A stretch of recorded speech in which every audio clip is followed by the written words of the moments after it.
Bonjour à tous. Écoutez, cette vidéo a pour but de vous présenter la façon de remplir un compresseur de frigo avec du gaz, de Duracol 12A. Alors pour tout vous dire, je n'ai jamais fait cette opération. Je tiens à la faire parce que quand on fait venir un frigoriste, c'est 150 €. Alors là, ça me déplaît beaucoup parce qu'il passe 10 minutes. Et puis le kit que j'ai acheté, donc Duracol et raccord, coûte 61 € avec la possibilité de 3 remplissages. Bon, sans commentaire pour ça. Je vais faire cette opération avec vous.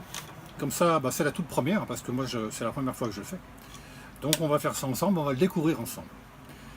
Donc je retire cet embout là, celui-là c'est celui-là qui permet en plus de faire des remplissages pour les voitures. Donc j'en ai pas besoin.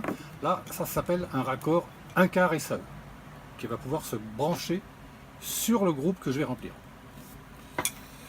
Donc je prends le percuteur de la bouteille que j'installe là sur le raccord, sur le tuyau plutôt. Je vais essayer de faire ça comme il faut. Voilà. On sort bien quand même. On regarde que l'aiguille qui va percuter la bonbonne soit bien en bas, au moment où on va la mettre. Donc j'installe la bouteille.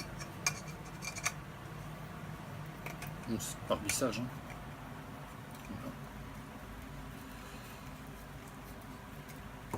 Voilà. Bon, cette opération, c'est la première fois. Le kit, il est là, je viens d'acheter. Ça, comme je vous ai dit, pour les voitures, on servirait certainement, parce que j'ai ma bagnole dont la clim est vide.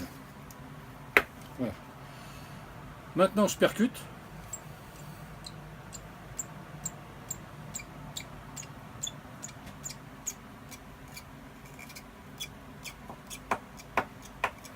Alors, jusqu'où ça va. Hein. Voilà, je pense que j'ai percuté. Et c'est quand je vais ouvrir que le gaz va sortir. Après avoir branché le raccord 1/4 SAE sur le compresseur. Et ben on y va. Allez, c'est parti.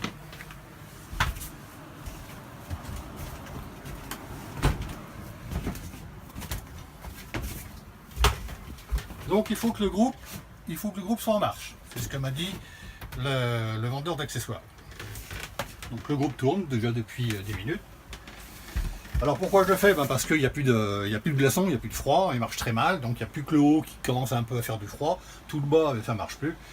Donc il manque du gaz et il faut le remplir. Et donc j'ai trouvé cette solution qui me coûte que 61 €.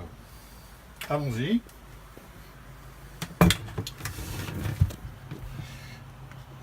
Alors je vous fais voir où il va se brancher. Voilà. Donc je vais desserrer cette protection.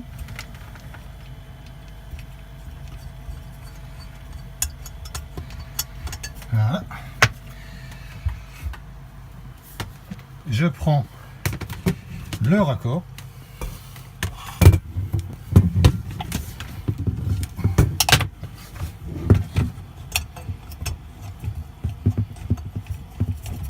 Et bien c'est impeccable, c'était bien. Ah, la lumière qui s'en va. Bien raccordé ça. Petite lampe qui ne veut pas tenir. Pourtant, il n'y a pas. Bon, il n'y a pas. Ça devrait suffire, je pense.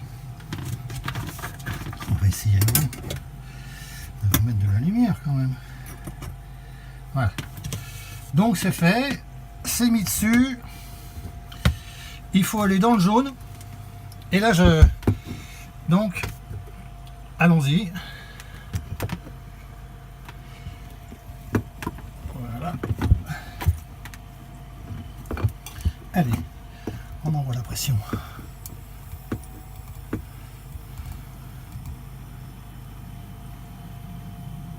Ça monte, il n'y a pas de problème. Alors bien qu'il en manque. Hein.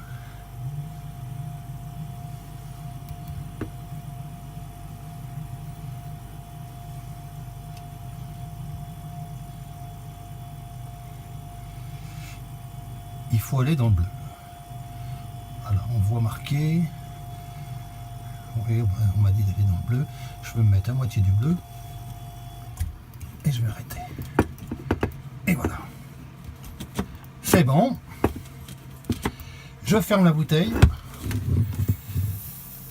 Je retire mon raccord.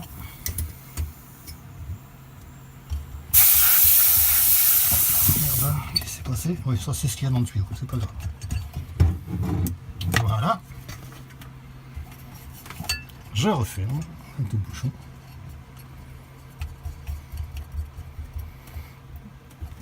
Donc c'est ce qu'il y avait dans le, c'est ce qu'il y avait dans le tuyau qui est sorti. Donc comme on est sur un gaz Duracol 12A, c'est un gaz qui n'est pas nocif pour la planète. C'est ce qui remplace d'ailleurs le R134A. Le R134A est remplacé par le Duracol 12A. Voilà. Donc pas de problème pour la planète du gaz qui est parti du tuyau. Voilà, cette opération est terminée. À voir si si le frigo marche. Eh bien je pense qu'il n'y a pas de problème, hein, puisqu'on est rentré dans le jaune. La fuite de gaz c'était la sortie du tuyau, et puis voilà. Et voilà. Le résultat, je vais le voir d'ici un petit quart d'heure, une petite demi-heure. Et je vous tiendrai au courant par une deuxième vidéo pour vous dire si effectivement il y a des glaçons dans le frigo. Merci, au revoir à tous.